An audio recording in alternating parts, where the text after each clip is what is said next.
हे दोन दृश्य आपण बघतोय। एकीकडे सीसीटीव्ही मध्ये कैद झालेला जो आरोपी आहे आणि त्यानंतर पोलिसांनी ताब्यात घेतलेला एक संशयित आरोपी आपण पाहतोय। अशा स्वरूपाची बॅग त्याच्या पाठीला लागलेली पाहायला मिळते आणि ही बॅग घेऊन जाणारी ही जी आरोपी आहे तशा स्वरूपाचा हा आरोपी जो आहे तो आपण बघतोय। ताब्यात त्याला घेण्यात आलेला आहे आणि मुंबईच्या पश्चिम उपनगरातून त्याला ताब्यात घेण्यात आलेला आहे असं सांगण्यात येते। नेमकं कुठून त्याला ताब्यात घेतलेलं आहे याबद्दल माहिती देण्यात आलेली नाहीये। मात्र पाठीवरती काळ्या रंगाची सॅक अडकवलेली आपल्याला या सीसीटीव्ही फुटेजमध्ये पाहायला मिळते। त्याच्यावरती पांढऱ्या रंगाची काही अक्षरं पाहायला मिळतात। दुसरीकडे आपण बघतोय अशाच पद्धतीची काळ्या रंगाची बॅग अडकवलेला तशा स्वरूपाचा दिसणारा एक व्यक्ती आहे ज्याला आता ताब्यात घेण्यात आलेला आहे। त्याच्याकडे सुद्धा अशीच एक बॅग आहे ज्याच्यावरती हिरवट पांढऱ्या रंगानं असा काहीतरी मजकूर छापलेला पाहायला मिळतोय। त्यामुळे सैफ अली खान हल्ला प्रकरणामध्ये आता एका संशयिताला ताब्यात घेण्यात आलेला आहे। हाच तो संशयित आहे का याचा तपास मात्र पोलीस करतायत। अर्थातच सीसीटीव्ही फुटेजच्या आधारे अनेक महत्त्वाचे दुवे हाती लागलेले आहेत पोलिसांच्या आणि त्याच आधारावरती याला ताब्यात घेतल्याचं पोलिसांनी सांगितलंय। सगळ्यात आधी ही घटना घडली कशी, हा चोर तिथे पोहोचला कसा याबद्दलची माहिती पोलिसांनी घेण्याचा प्रयत्न केला।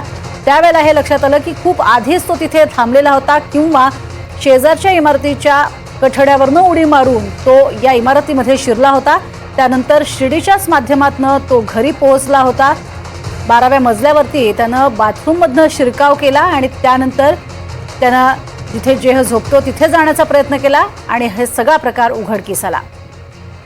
अधिक माहिती या संदर्भातली घेणार आहोत आमचे प्रतिनिधी अक्षय कुडकेलवार यांच्याकडनं। अक्षय, आपल्याला पाहायला मिळते व्यक्तीच्या चेहऱ्यामधलं साधर्म्य अगदी स्पष्टपणे दिसते। पोलिसांनी अजून कोणतीही अधिकृत माहिती किंवा दुजोरा दिलेला दिसत नाहीये।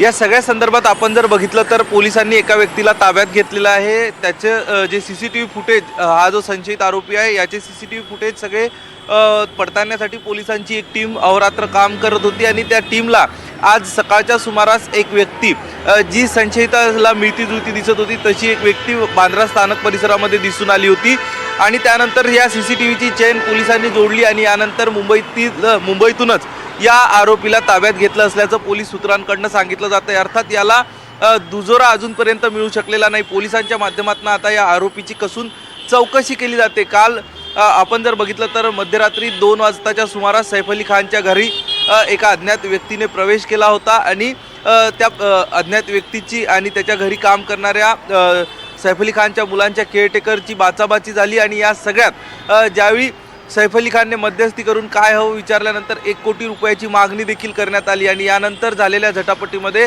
त्याने धारधार शस्त्राने सैफ अली खानवरती हल्ला केला होता आणि या घटनेनंतर आता पोलिसांना अनेक तास आरोपीचा शोध लागू शकत नव्हता। त्यासोबतच पोलिसांनी जे सीसीटीव्ही फुटेज पडताळले होते यामध्ये देखील घटनेच्या 2 तासापूर्वी आरोपी कुठल्याही प्रकारे आतमध्ये जाताना दिसत नव्हता। त्यामुळं आता पोलिसांनी काल रात्रीनंतर चक्र आणि तपास हा वेगाने फिरवला आणि यानंतर तपासाला गती आल्यानंतर आज सकाळीच या संशयित आरोपीला पकडण्यात यश आलेलं आहे। एकूण आपल्याला संशयित यासाठी म्हणावं लागतं कारण पोलिसांनी अधिकृत दुजोरा दिलेला नाही।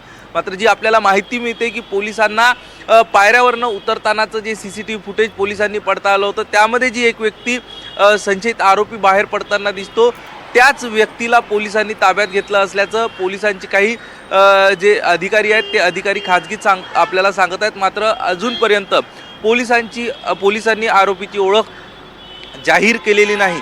या सगळ्या संदर्भात आता पोलिसांच्या माध्यमातून आरोपीची चौकशी केली जाईल। नेमका आरोपी, सगळ्यात महत्त्वाचं आरोपी सैफ अली खानच्या इमारतीमध्ये कसा शिरला, त्याच्या घरात कसा शिरला, किती वेळ घरामध्ये होता आणि घरामध्ये शिरण्यासाठी कोणी त्याला मदत केली होती का, या सगळ्या अँगलने पोलिसांचा तपास सुरू आहे। यासोबतच एक माहिती अशी मिळते की पोलीस या सगळ्यामध्ये एक बाब ही देखील पडताळत आहे की फक्त आरोपी हा चोरी करण्याच्या उद्देशानेच आतमध्ये शिरला होता की आरोपीचा या घरामध्ये शिरण्याचा इतर काही उद्देश होता। या सगळ्याचा तपास पोलीस करत होती कालपासनं। मात्र आता याची सगळी उत्तरं या आरोपीला ताब्यात घेतल्यानंतर, जो संशयित आरोपी आहे याला ताब्यात घेतल्यानंतर काही तासातच पोलिसांना मिळतील। कारण जे संशयित पोलिसांना CCTV मध्ये आढळून आला होता त्याला पोलिसांनी ताब्यात घेतलं आहे. चौकशी पोलिसांच्या माध्यमातून केली जाते. क्राईम ब्रांचचे अधिकारी दया नायक यांना एक मोठं यश मिळालं या प्रकरणात, असं आपल्या म्हटलं तरी आता हरकत नाही. कारण कालपर्यंत पोलिसांवर देखील टीका केली जात होती. सुरक्षेविषयी विशेषतः बँड्रा हा हाय प्रोफाईल एरिया, या भागाच्या सुरक्षेविषयी प्रश्नचिन्ह उपस्थित केलं जात होतं. क्राईम ब्रांचने 10हून अधिक आपली पथक तयार केली होती, वेगवेगळ्या ठिकाणी रवाना झाली होती. तरी देखील एका चोराचा तपास किंवा एका चोराचा छडा पोलीस लावू शकत नव्हते, त्याला पकडू शकत नव्हते. यावरनं मोठी टीका पोलिसांवर केली जात होती. मात्र आता या दया नायक यांच्या टीमला यश आलेलं आहे आणि आता एकूण या सगळ्यात नेमकं काय पुढे येतं हे बघणंही तितकंच महत्त्वाचं असणार आहे. प्रज्ञा. नक्कीच.